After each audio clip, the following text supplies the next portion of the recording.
जी अस्सलाम वालेकुम वरहमतुल्लाहि वबरकातुहू। नाज़रीन अकराम, उम्मीद है आप खैर आफियत से होंगे। हम रमज़ान ट्रांसमिशन के साथ मैं हूँ हसीब अख्तर मेहरवी। दोस्तों, आप मोहब्बत भरी गुफ्तगू समाअत कर रहे हैं। हमारे साथ हमेशा की तरह मौजूद हैं मेरे इंतहाई काबिल मोहतरम उस्ताद मोहतरम अजीम मजहबी स्कॉलर हज़रत अल्लामा प्रोफेसर डॉक्टर उमर हयात अल हुसैनी साहब। हम चूँकि मुआशरे में रहते हैं, शब रोज़ देखते हैं कि जैसे रमज़ान और मुबारक आता है तो सोशल मीडिया पे हर जगह पे रेसिपीज़ देखी जाती हैं। हम ये समझते हैं कि किस जामे मस्जिद में अफ्तारी अच्छी होगी, कौन सा दोस्त हमें अफ्तारी करवाएगा। वो जो एक आका अलैहिस्सलातु वस्सलाम की हदीस मुबारक है कि जिसने, जो आपने अभी बयान फरमाई, कि जिसने रोज़ादार का रोज़ा इफ्तार करवाया, भले वो एक खजूर का दाना ही क्यों ना हो, पानी का घूंट ही क्यों ना हो। लेकिन इसके बरअक्स हम जो उसको बुफे सिस्टम और सारा उसमें इन्वॉल्व हो जाते हैं, इसके बारे में आप क्या कहेंगे? देखिए, बात यह है कि इस्लाम ना तर्क दुनिया का नाम है, ना घर के दुनिया का नाम है। वाह वाह। इस्लाम ना लज्जत और ख्वाहिश परस्ती का नाम है और ना ही कुल्लियतन ख्वाहिश को छोड़ देने का नाम है। ये बड़ी एक बुनियादी बात है। वाह जी वाह। इस्लाम के अंदर जो हुस्न है वो है उसका तवाजुन और उसका एतदाल। लिहाजा याद रख लें कि इस्लाम का जो तसव्वुर इबादत है वो तमाम मज़ाहिब और तमाम अदियान से वो जुदा गाना है। यानी रोजा ना तो कोई सजा है, ना ही महज फाका कशी है। वाह, ये बुनियादी बात ज़हन में रख लें। ना सजा है और ना ही फाका कशी है, बल्कि ये ना तर्क दुनिया है, ना अल्लाह रब्बुल आलमीन की नेमतों से गुरेज का नाम है। वाह, बेकुलियतन आप अल्लाह ताला की नेमतों को आप तर्क कर दें। ना अजियत नफ्स का नाम है और ना ही कोई ऐसा अमल है कि जैसे ये ज़ाहिर होता हो कि अल्लाह ताला अपने बंदों को भूखा प्यासा रखना चाहता है। ये भी तसव्वुर नहीं है, बल्कि इन्हें इस हाल में देखकर खुश होता है कि ये इंतहाई नतीजा खेज एक ट्रेनिंग है कि अल्लाह रब्बुल आलमीन इस प्रोसेस से, इस वर्कशॉप से, इस 29-30 दिनों की प्रैक्टिस से गुजार कर जो है अल्लाह तबारक व तआला इंसानों की ख्वाहिशात पर, इंसानों के इख्तियार से उसके अंदर ये ताकत पैदा करना चाहता है कि ताकि वो अपनी ख्वाहिशात के, यानी वो जो सरकश उसका घोड़ा जो है उसकी लगाम उसके हाथ में आ जाए।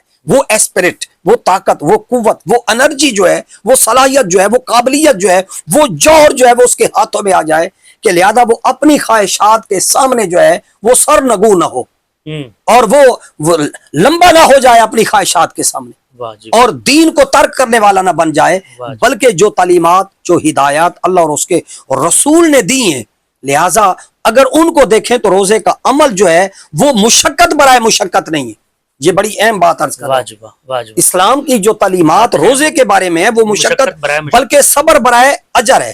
कोई पाबंदी ऐसी नहीं जो तकलीफ माला युता को, यानी नाकाबिले बर्दाश्त हो, जो इंसान की फितरत के से लगा न खाए और इंसानी फितरत जो है वो उसको बर्दाश्त ना कर सके। तो लिहाजा रोजा रात दिन का नहीं है, बल्कि सिर्फ दिन का रोजा रखा है। सुबह के वक्त सहरी है, शाम के वक्त इफ्तारी है। न सिर्फ जायज है बल्कि मुस्तासन और बाबरकत है। फरमाया कि और इफ्तारी में भी क्या है, यानी इतनी ताखीर भी ना करो, बेसितारों तक इंतजार करते रहो, और इतनी जल्दी भी ना करो कि अभी सूरज डूबा ही नहीं है। नहीं यानी बहुत जल्दी भी ठीक नहीं है, बहुत ज्यादा ताखीर भी नहीं है। इसलिए हदीस में आया कि तुम क्या करो, जल्दी करो। यानी क्या है, यहूदियों की तरह सितारों तक का इंतजार ना करते रहो। लिहाजा शिया सुन्नी की इस मसले पर कोई लड़ाई नहीं है। यानी जिस तरह हमारे यहाँ अभी सूरज डूबा ही नहीं होता तो अजान, ये भी इस्लाह तलब अमल है। और अब वो उस तरह का अमल, भाई अब रात पूरी छा जाएगी और वो जनाब सितारे आएंगे तो तब करेंगे, ये भी खुद उलमाए आले तशय्यो के यहाँ भी ये दुरुस्त अमल नहीं। लिहाजा इतनी मतलब है भाई, यानी उसके अंदर जो है जल्दी हो कि बहुत ज्यादा ताखीर भी नहीं और बहुत ज्यादा जल्दी भी नहीं। मयाना रवि खैरुल उमूर औसतुहा। तो लिहाजा ज़हन में रख ले, साल भर में सिर्फ एक माह के रोजे खास रखे गए हैं और उनको भी याद रखें। लॉजिकली एक बात बता रहा हूं कि रोजा रमजान जो है उसे शमसी तकवीम के साथ नहीं जोड़ा गया, कमरी तकवीम के साथ जोड़ा गया है, यानी चांद के साथ जोड़ा गया है, ताकि गैर जरूरी रोजा जो है वो मुशक्कत का बहस ना बने। अगर ये होता कि अप्रैल में हो या जून में हो या जुलाई में हो या अगस्त में हो, किसी मतलब ईसवी महीने यानी ईसवी के साथ होता तो फिर वो रोजा या गर्मी में होता या सर्दी में होता, फिक्स नहीं किया गया उसको। लिहाजा अल्लाह रब्बुल आलमीन ने उसको कमरी तकवीम के साथ जोड़ा है। हर मौसम में ये रूहानी तजर्बा हो जाए। रमजान कभी जून में आता है, कभी दिसंबर में आता है, कभी जनवरी में आता है, कभी फरवरी में आता है, कभी मार्च में आता है, कभी अप्रैल में आता है, कभी जून में आता है या नहीं? ऐसे ही वो लोग यानी हर मौसम को इंजॉय करते हैं।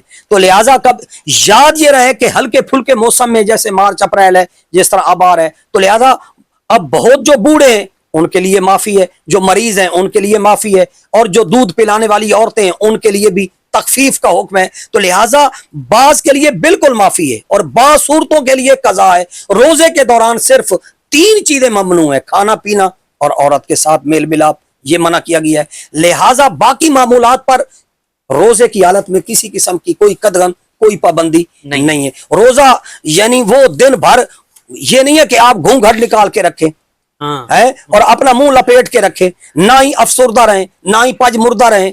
इसलिए नहीं कि इसे वो नहाए भी ना, नहाए भी सही, सुरमा भी लगाए, सर में तेल भी लगाए, मिसवाक करने की भी उसके अंदर किसी किस्म की कोई ममानियत नहीं है। लिहाजा पहले तरीकों के बरक्स इस्लाम ने रात को यानी अब वो उसको निकाल दिया गया है कि वो अपने अहल अयाल के साथ भी आराम कर सकता है। तो लिहाजा याद रहे कि भूल चूक से अगर कोई रोजादार जो है वो पेट भर कर भी खा ले तो इसमें भी कहा गया, अब फरमाया कि उसके रोजे पर कोई असर नहीं होगा। अगर आप गौर करें तो फितरी जो चीजें हैं, जो इंसान की फितरी चीजें हैं, इस्लाम ने रोजे की हालत में भी उस फितरत की तकमील की है। तकमील की है। लिहाजा फितरत को निगलेक्ट और रिजेक्ट नहीं किया।